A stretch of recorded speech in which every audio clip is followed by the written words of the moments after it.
I've been a massive fan of Lego and Star Wars since I was very young.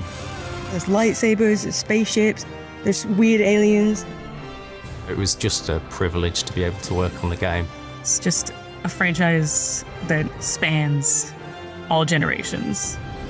I'm going to make the jump to light speed.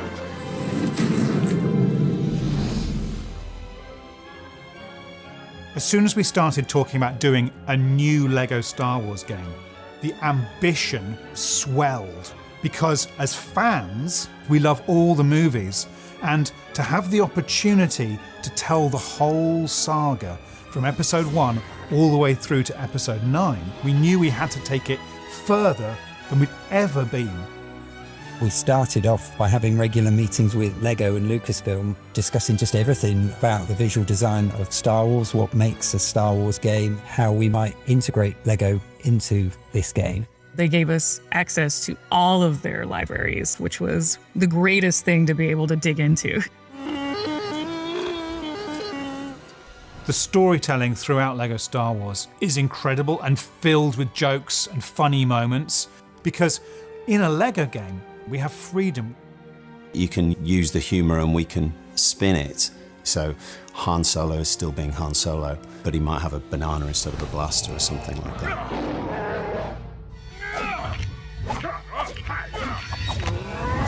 We knew we needed to refresh the game and get something that felt familiar but reinvented. The systems, the frameworks we put in place to enable us to do that over like 100 different gameplay mechanics and all the different systems that make up that game. Real-time processing on the voices. So when you pick up a helmet and you put it on, your voice changes to sound like you're a stormtrooper. Well, looks like you've got a stormtrooper problem you should look into. We're putting a lot of emphasis on the lighting and the environments. We have something like 12,000 materials that were generated for the game, 20,000 unique models, and 26,000 textures. If you're a fan of Lego Company's work, you'll be amazed at the resolution and the amazing work that the models team have done. We get to recreate all of these iconic designs, literally brick by brick. We built the ships entirely out of Lego bricks. So that's not just the exterior of the ship, that's the interior, so you can land inside these ships and walk around in an environment entirely made out of Lego bricks. If you were to build one of our capital ships in real life, it would take millions and millions of bricks. We've designed some of the characters that don't exist as physical models. What we would do is we'd look at the film reference and we'd take existing Lego creatures and characters that are similar, and then what we end up with is something that is as accurate as we could make it. Take the Bantha, for example. So it's just really true to Lego IP, and it's really true to the film IP. We wanted an evolution, I suppose. So what we've done is try to keep what's familiar, but really add something a bit more modern in, a bit more fresher. One of the things we've done in this game is we've gone for a third-person camera. With the blaster combat in the game, we really wanted to make it feel more visceral. Now when you use the blaster combat, we bring the camera down, we get into this like third-person perspective, and it just really makes you feel like more in the action, which is pretty great. Using the Force is a huge part of the game. The Jedi, the Sith, they all have this Force power where they can literally pick objects off the floor and fling them about. We really took advantage of that Force power that we haven't done in previous games. You can fly into space and there's like just interactions that will happen. Giant ships like a Star Destroyer coming in. You can try and fight it and you go defeat it and you can capture it and take it over.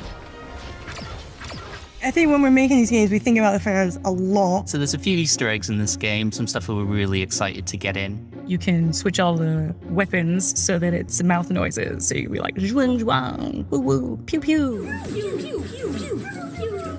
And of course, you might have heard of a little thing called Mumble Mode. So Mumble Mode is basically how the old Star Wars games were. We had to rely on animation, expression, and these sort of mumbles that mimicked the speech. It goes... Huh?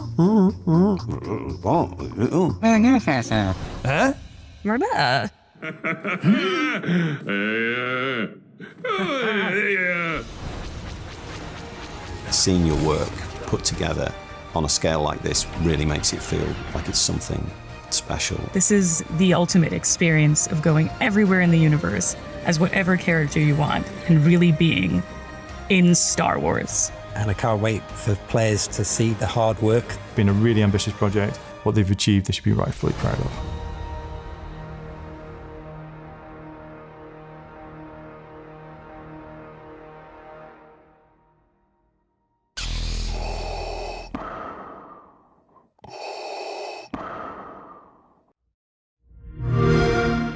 Play it on Xbox Series X and S.